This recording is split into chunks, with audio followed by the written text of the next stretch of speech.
تو صبح کے وقت اللہ پاک انہی فرشتوں کے ساتھ وہ اس بندے کا رزق جو ہے وہ بھیج دیتا ہے. دوسرے دن کا رزق اللہ تعالیٰ انہی فرشتوں کے ساتھ بھیج دیتا ہے.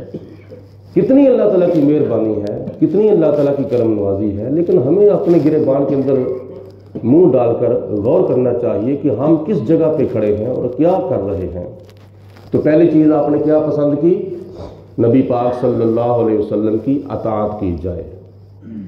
دوسری چیز آپ نے پسند کی کہ حضور علیہ السلام کے انوارات سے برکت حاصل کی جائے.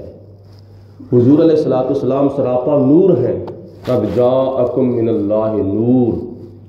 حضور علیہ السلام کو خدا تعالیٰ نے فرمایا کہ میں نے اپنے محبوب کو نور کی شان کے ساتھ بھیجا ہے. اور بھی شانیں بڑی دی ہیں، لیکن یہ بھی آیت ہے قرآن پاک کی قد جاءکم من اللہ نور. اور حضور علیہ السلام خود بھی نور ہیں، بلکہ منبع نور ہیں، مرکز انوارات ہیں. اور آپ کے ساتھ جو چیزیں لگنے والی ہیں، جن چیزوں کو آپ سے نسبت ہو گئی، اللہ تعالیٰ نے ان کو بھی نور بنا دیا. حضور علیہ السلام کی اولاد بھی نور ہے، حضور علیہ السلام کے بیٹے بھی نور ہیں، حضور علیہ السلام کی بیٹیاں بھی نور ہیں. نبی پاک صلی اللہ علیہ وسلم کے کپڑے بھی نور، نبی پاک علیہ السلام کا بستر بھی نور، نبی پاک علیہ السلام کی ازواج مطہرات بھی نور. حضور علیہ السلام کے ساتھ جس کو بھی نسبت حاصل ہو گئی. صحابہ کرام کا کیا طریقہ تھا جو کہ حضرت امام احمد بن حنبل نے پسند کیا ہے. آپ کیا فرماتے ہیں کہ مجھے یہ چیز پسند ہے کہ نبی پاک علیہ السلام کے انوارات سے برکت حاصل کی جائے. صحابہ کرام کیا کرتے تھے؟ نبی پاک علیہ السلام جب خط بنوانا شروع کرتے تھے یا حجامت کرواتے تھے تو صحابہ کرام کی لائنیں لگ جاتی تھیں. صحابہ کرام چاہتے تھے کہ نبی پاک علیہ السلام کے منہ مبارک، حضور علیہ السلام کے بال مبارک، سر مبارک کے بال، داڑھی مبارک کے بال شریف مجھے بھی نصیب ہو جائے. ایک ایک بال کو ایک ایک صحابی ترستے تھے. اور جب آپ وضو کرتے تھے تو صحابہ کرام نبی پاک علیہ السلام کے وضو کا مستعمل پانی زمین پر نہیں گرنے دیتے تھے. ایک ایک قطرے کو صحابہ کرام ترستے تھے کہ مجھے نبی پاک علیہ السلام کے وضو کا پانی جو ہے اس کا ایک قطرہ بھی میسر آ جائے. اور ایک قطرہ بھی اگر کسی صحابی کو مل جاتا تھا تو وہ اپنے چہرے کے اوپر مل لیتے تھے. اسی طرح نبی پاک علیہ السلام جب تھوکتے تھے تو صحابہ کرام تھوک زمین پر نہیں گرنے دیتے تھے. یہ ہے نبی پاک علیہ السلام کے ساتھ محبت اور حضور علیہ السلام کے ساتھ پیار اور نبی پاک علیہ السلام کے انوارات سے برکت حاصل کرنا.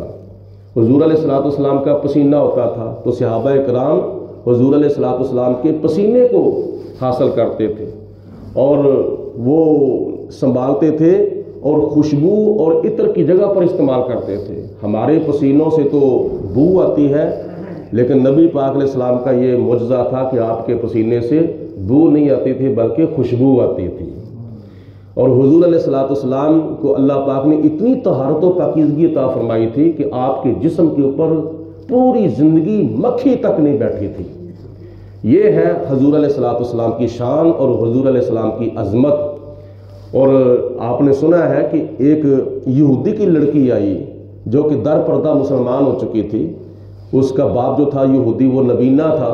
حضور علیہ السلام کے جوڑے مبارک اس نے دیکھے کہ کہاں پڑے ہیں، وہاں جوڑے اٹھا کر اس کے ساتھ جو خاک لگی ہوئی تھی وہ خاک ایک پڑیا کے اندر رکھی اور جا کر اپنے باپ یہودی کو دی. کہا کہ یہ اس حکیم صاحب نے سرما دیا ہے.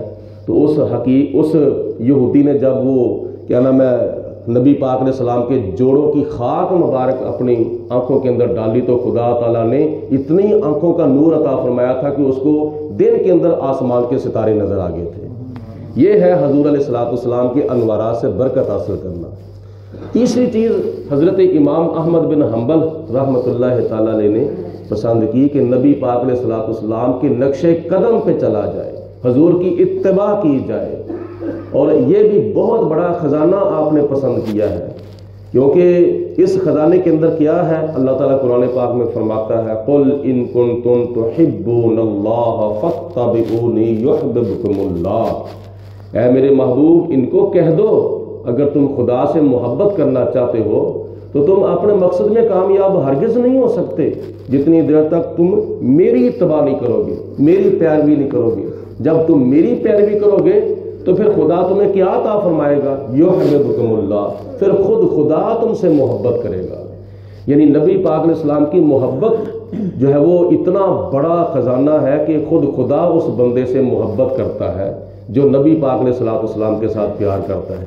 تو پھر محبت کی نشانیاں ہوتی ہیں، محبت کا صرف دعویٰ نہیں ہوتا، محبت کی دلیلیں ہوتی ہیں، محبت کی علامتیں ہوتی ہیں، محبت کی نشانیاں ہوتی ہیں۔ محبت کی ایک نشانی بھی ہمارے جسم کے اوپر نہ ہو تو ہم دعویٰ کریں غلامی رسول میں موت بھی قبول ہے، تو یہ دعویٰ ناکام ہے۔ دعویٰ کامیاب اس وقت ہوگا جب غلامی رسول کے اندر سب کچھ قبول کیا جائے گا، نبی پاک علیہ السلام کی اتباع اور حضور کی فرما برداری، نبی پاک علیہ السلام کی اداؤں کو ادا کرنا، یہ جب قبول کیا جائے گا تو پھر بندہ اس دعوے کے اندر کامیاب ہوگا۔ تو اللہ تعالیٰ قرآن پاک میں فرماتا ہے دوسرا خزانہ یہ تمہیں دیا جائے گا وَيَغْفِرْ لَكُمْ ذُنُوبَكُمْ، حضور کی اتباع اور حضور کی فرما برداری اور حضور کی اداؤں کو ادا کرنے کی وجہ سے خدا تمہارے بغیر معافی مانگنے کے گناہ معاف فرما دے گا۔ یہ بھی کتنا بڑا خزانہ ہے جو حضرت امام احمد بن حنبل نے پسند کیا ہے۔ یہ ساری گفتگو کا لب لباب یہ ہے کہ آپ فرماتے ہیں دونوں عالم میں تمہیں مقصود گر آرام ہے، اس کا دامن تھام لو جس کا محمد نام ہے۔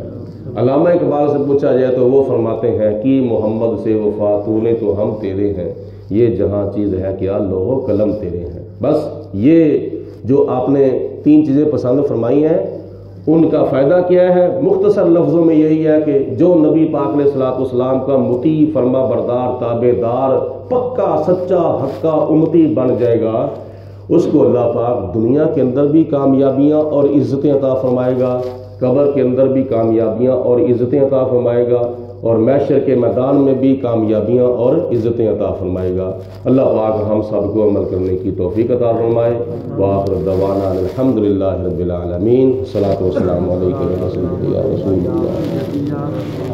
وعلی آلک وصحبک یا سیدی یا حبیب اللہ، الصلاۃ والسلام علیک یا رحمۃ للعالمین وعلی آلک وصحبک یا خاتم النبیین۔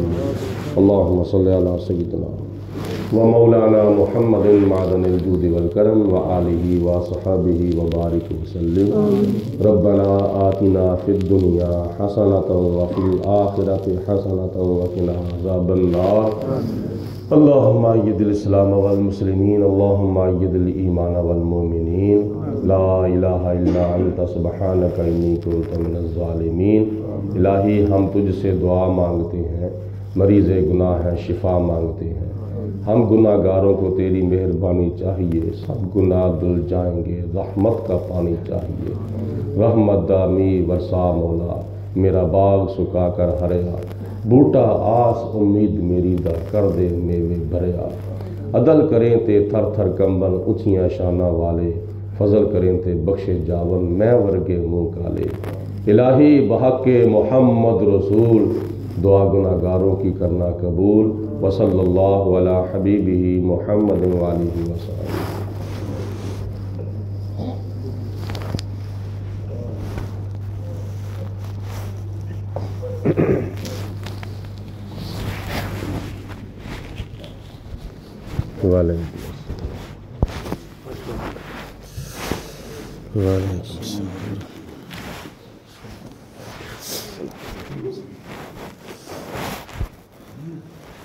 وعلیکم السلام۔